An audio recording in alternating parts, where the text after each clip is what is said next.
High বন্ধুরা, আমি Gitashree beauty and বাইসে আপনাদের সবাইকে স্বাগত।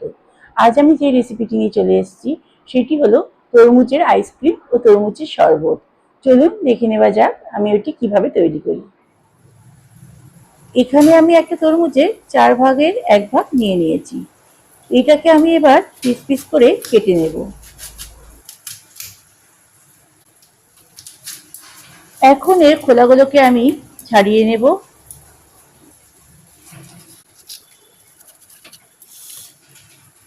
এবার তরমুজের সব দানাগুলোকে আমি বেছে বেছে ফেলে দেবো।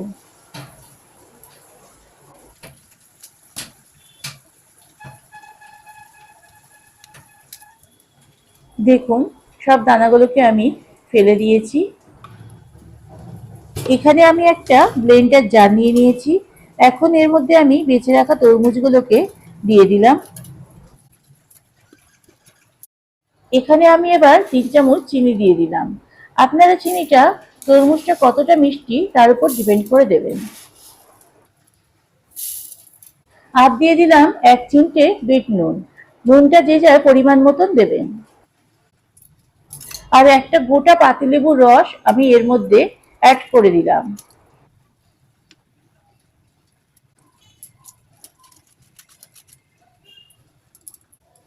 এখানে আমি লাল রঙের ফুড কালার ব্যবহার করছি। এটা অপশনাল, আপনারা দিতেও পারেন নাও দিতে পারেন। এখানে আমি এটা 2 ফোঁটার মতো দিয়ে দেব। এখন আমি এগুলোকে খুব ভালো করে ব্লেন্ড করে নেব। এটাকে আমি খুব স্মুথ ভাবে ব্লেন্ড করে নিয়েছি। এখানে আমি কতগুলো কাগজের চায়ের কাপ নিয়ে নিয়েছি। এখন আমি এর মধ্যে আগের থেকে তৈরি করা তরমুজের জুসটাকে ঢেলে দেব।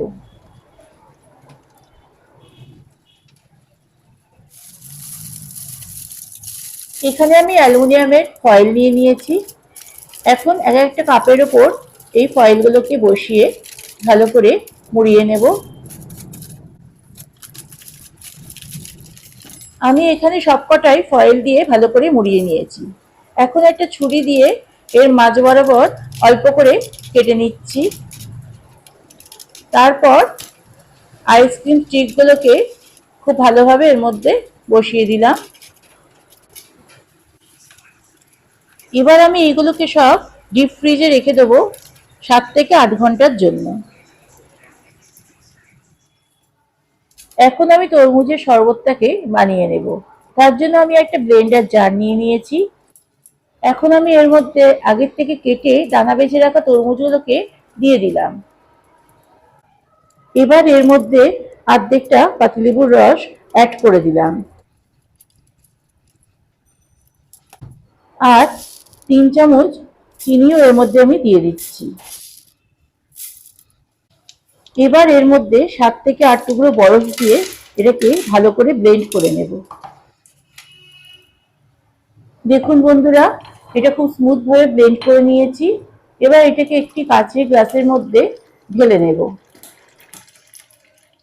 এখন আমি গার্নিশিং এর জন্য 1 টুকরো তরমুজ ও 1 টুকরো পাতিলেবু ব্যবহার করছি। দেখুন আমার তরমুজের শরবত একদম রেডি হয়ে গেছে। 8 ঘন্টা হয়ে গেছে। এখন আমি আইসক্রিমগুলোকে বার করে নিয়েছি।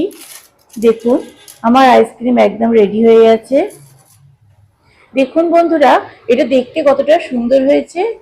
এটা দেখতে যতটা সুন্দর হয়েছে খেতে তার চেয়ে আরো বেশি টেস্টি হয়েছে।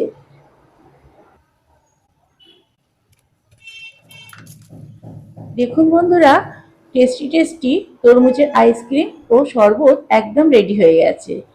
যদি আমার এই রেসিপিটি আপনাদের ভালো লেগে থাকে তাহলে আমার চ্যানেলটিকে অবশ্যই লাইক, শেয়ার ও সাবস্ক্রাইব করে দেবেন। আপনারা ভালো থাকবেন। পরবর্তী অন্য কোনো রেসিপি নিয়ে বা ভিডিও নিয়ে আমি আবার চলে আসবো। ততক্ষণের জন্য বাই।